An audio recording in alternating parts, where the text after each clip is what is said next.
This is An Infinite Path, spoken word essays by Niles Heckman, some of which go on to become our documentary short subject films, half of which release freely here through the podcast, all of which can be found through your support at nilesheckman.com.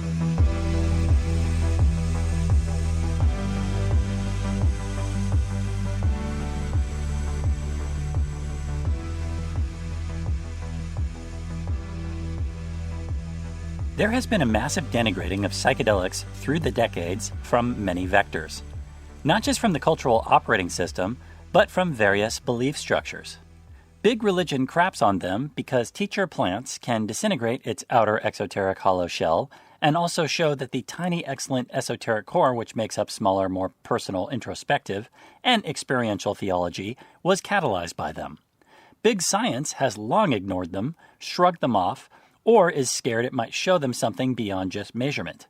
Yet another theme that we have also noticed is that there also seems to be a denigrating of them within more occult-leaning circles, meaning the ones more not out in the open. Since the world is made of mind, which is expressed through vibration, and a primary form of that is language, as always, in the grammar, logic, rhetoric sense, we must define our terms. In a society with massive untruths, drowning in deceptive language and lies, even bad modern dictionary definitions degrade psychedelics, with piss-poor definitions such as of, characterized by, or generating hallucinations, distortions of perception, altered states of awareness, and occasionally states resembling psychosis. Or a psychedelic drug, psychopharmaceutical, or psychotropic drug is a chemical substance that changes the nervous system function and results in alterations in perception, mood, consciousness, cognition, or behavior. Or classic 1950s-era propagandistic rhetoric against them saying things like, what about their psychotomimetic effects, which has the underlying implication that they all blanketly produce psychosis. An immature populace oversimplifies and sees things in binary, creating uniform thinking like you see at MAGA rallies and North Korean missile marches where everyone in the crowd parrots the same talking points passed down by their leader. Instead, a mature populace is one that recognizes more subtlety, complexity, and nuance. The first thing that tells us something may be a bit on the immature end is when folks out of the gate blanketly and oversimplistically refer to these things as drugs. There are many types of drugs. As Dennis McKenna says, we're made of drugs, so everyone is holding. What typically is blanketly meant by many when they say drugs, regardless of intention, is external chemical stimulus, which is fair, for there are many types of external chemical stimuli, all of which are inherently neutral. But the way they are used and due to the economics and politics around them, some are not wise to ingest, others are wise to ingest, and others are both okay and not okay to ingest based upon the amount and the context. Let's take 3 drugs, which are partially okay, not okay, and neutral. Sugar, television, and caffeine. And also include video games and YouTube in with that television one. Notice those are 3 of the world's most commonly used drugs, which corporatized consumerist culture never points out as a drug, do they? That's because all of them are more or less beneficial to a capitalist system. They are latent and thus don't rock the boat. Now, in terms of these 3, it's okay to have some now and then, but not too much too often. A cookie here and there is fine, but you don't want to exclusively eat cookies. Television, of course, tells us what to vision, but it can also be a source of an occasional really enjoyable comedic or cinematic experience.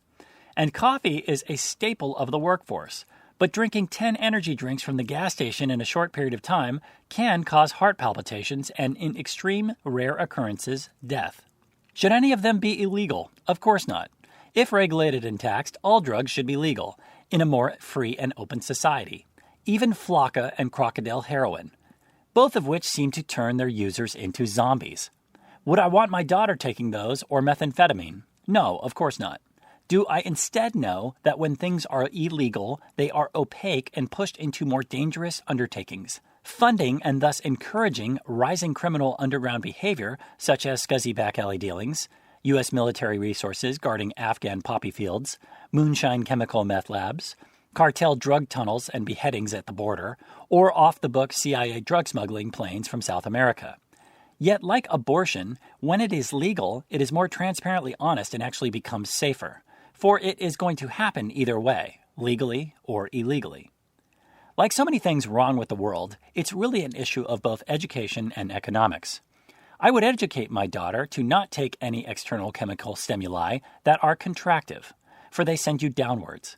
Struggling folks that do take them engage in that behavior because they are uneducated about them and are using them to cover up pain, which the struggles of the negative side of polarity that the harsh realm of Earth has imposed on them via both being dealt a bad deck of cards at birth and their own bad choices in their youth. But for the drugs which are expansive, there is another side of the coin here, a side which our ancestors have long known about. Psychedelics are absolutely expansive. A slightly more decent definition of them is a hallucinogenic class of psychoactive drugs whose primary effect is to trigger non-ordinary states of consciousness and psychedelic experiences. Although that's still not the best because it implies hallucinations, of course. This is why for our documentary series, Shamans of the Global Village, we give them the more accurate and respectful title of an entheogen, defined as a psychoactive substance, usually one derived from plants or fungi, but also from the secretions of an animal, such as amphibians, that is ingested by a shaman or another participant in a ritual in order to produce visions or gain mystical insight. Or a psychoactive substance used for the purpose of inducing a mystical state or a spiritual experience. For entheogen means to awaken the divine from within, which they can do. A fair criticism of them is someone that takes them may be a passive spectator, but often in that passive state, the plant may be teaching you something. You are in the vegetable's classroom, which is not a bad thing. Other very intense and immersive psychedelic experiences are not passive. They are very interactive. For you make choices during the experience, and you are steering the ship and driving much of that experience. Learning much about both the energetics and resonances of the substance, what it has to teach you, and potential profound realizations about yourself. So in terms of respect and language, expansive drugs should really be titled medicines. For like all drugs, there is a risk, which should not be ignored or not taken into account. Yet for their ability to allow you to both heal mentally and physically, that expansive aspect is medicinal in a modern technological world that is, for the most part, sick with a bad case of contraction. So when I see an occultist, which should be someone very focused on high-level esoteric spiritual development, using the word drug to blanketly refer to all external stimuli, I already kind of know where they are headed. Which is not surprising from big religion or big science dogma, which again, subtlety and nuance, doesn't mean there's not some outstandingly excellent small religion theologians or small system scientific researchers out there. For of course there are. Yet it's surprising when I see this from occultism, which should by its own right be small, independent, intellectual, and much more developed without playing the hardline binary game.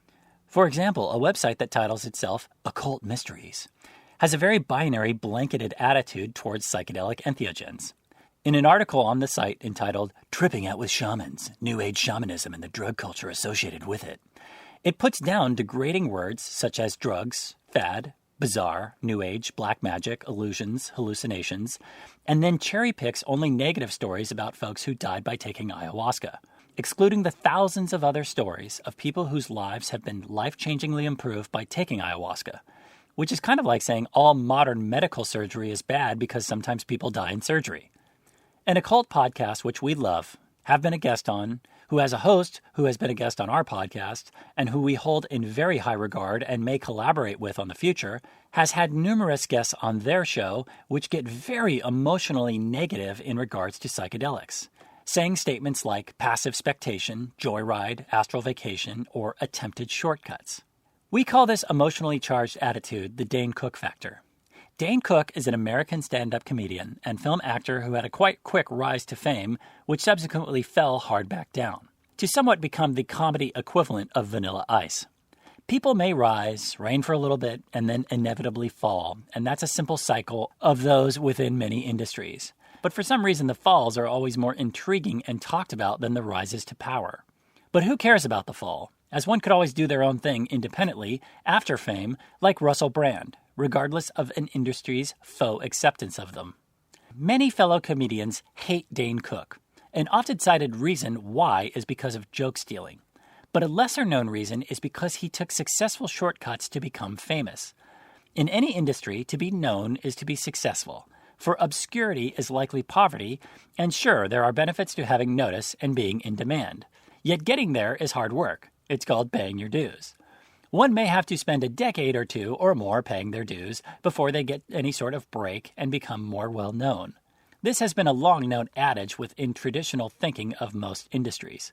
Like all comedians, Cook did initial open mics at comedy clubs, but he used the internet to bypass much of this, spamming out his recorded stand-up acts himself across the internet, causing him to bypass much of the paying your dues time and getting quite famous quicker than other comedians.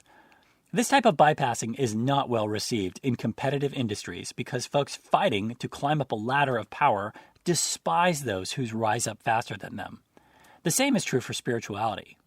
It's true that there are no shortcuts, but it's also true that perhaps short of hypnotism, there is nothing quite like a psychedelic experience to blow someone's mind open and give them something profoundly life-changing in a very short amount of time.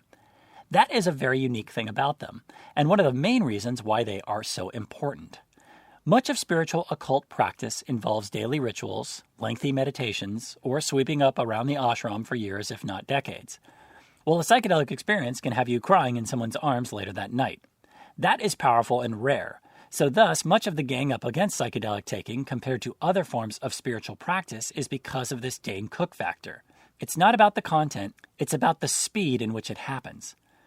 To give some additional mature nuance and not grossly oversimplify, there is a difference between going into a church, a mosque, or a temple to hear someone talk and just accepting what they are saying because it's comforting and easy, versus going on hikes in nature, versus taking MDMA recreationally at a club, versus having a neo-shamanic experience with a douchebag, pseudo-non-reputable shaman who has groping, wandering hands, versus a proper shamanic experience with indigenous tribes and their master shamanic elders who may have a transmission of animistic knowledge, versus very advanced esoteric development within Eastern spiritual lineages of something like Tantrionic esoteric Buddhism or Yogism, versus Gnosticism, Druidry, Rosicrucian practice, versus alchemy and magic of the Western esoteric tradition.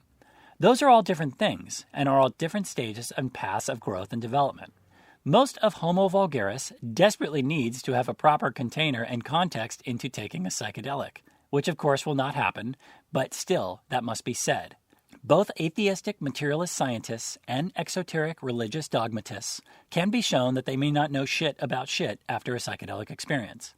Power plants and animals which contain psychedelic chemicals are shamanic medicines, which have a massive ability to expand consciousness and help mentally heal those who experience them who may have only known a mentally sick culture which kills whales, fracks the water table, and intentionally burns or clear cuts down the rainforest. From the standpoint of the environment, indigenous people who have been working with entheogens who grew up in nature become so rooted in an animistic, magical, and environmental mindset because when the animals or landscape are giving you downloads through an expanded state, the last thing you ever want to do is kill them for short-term thinking, unconscious, greedy, imbalanced capitalist profit.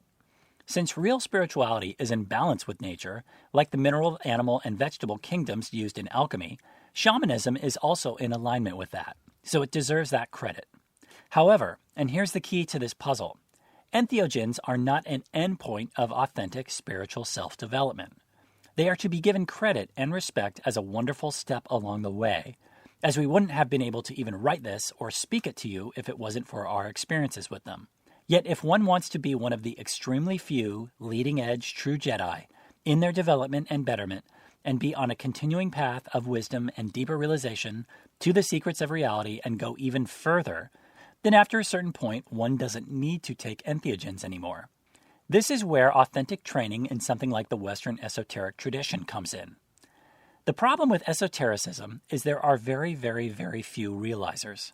So in this point of the essay, we have probably lost 98% of the audience in what is already a niche and extremely intellectually mature minority group. But still, we continue on because our standards are trying to always be on the very leading edge of human evolution.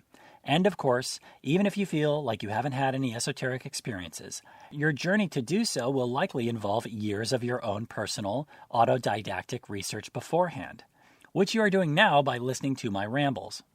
So just like with certain teachers, we may receive information with them and then our lives go separate ways, we can say that entheogens have their place, but no longer with very specific and rare Jedi, who are later expected to do the work without their aid.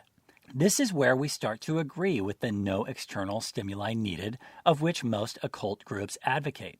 While at the same time, we can also continue to highlight that shamanism is a key component to a healthy community or civilization, which promotes questioning, value examinations, the reconstruction of behavioral patterns, and living in Tao with nature. For what's lacking in the Western mind is a sense of connectivity and relatedness to the rest of life, the ecosystem, the past, and our children's future. If we were feeling those things, we would not be practicing culture as we are currently. For our real work may have a stop-off in Peru, but it does not end in Peru. It's instead in our day-to-day lives and how we live them. Full-spectrum spirituality is the way we truthfully live our lives after perhaps having some psychedelic experiences, yet then day-to-day following what we find to be our true will, overcoming life's obstacles through blood, sweat, and tears, living in nature, having less suffering and more fulfillment, being in search of the mystery, and using one's own life as the vehicle for transmutation, which is what permanently raises us up through higher floors without just taking a short elevator trip up temporarily to then only come back down. Instead, we permanently move step by step, very slowly up the Kabbalistic ladder to Yeshida, the unified mind, to eventually what is a deeper initiation into gnosis or illumination. It's been said that in the distant past there have been various countries' esoteric traditions of occult research, study, and training which had elements of medicinal plant and animal shamanic or alchemical catalysts, but those just helped get the real show on the road. While the majority of deep, authentic, esoteric systems of almost every culture on Earth that have existed in the past, and to a lesser degree today, have a deeply serious tradition of spiritual experience and growth which does not require the ingestion of external aids. We very much like most psychedelic talks, books, etc., and am proud to call ourselves part of the psychedelic community. But we have very much made intentional effort over the years to not make all of our body of work only about psychedelics and entheogens, for they can be a key ally of spirituality, but not the only ally.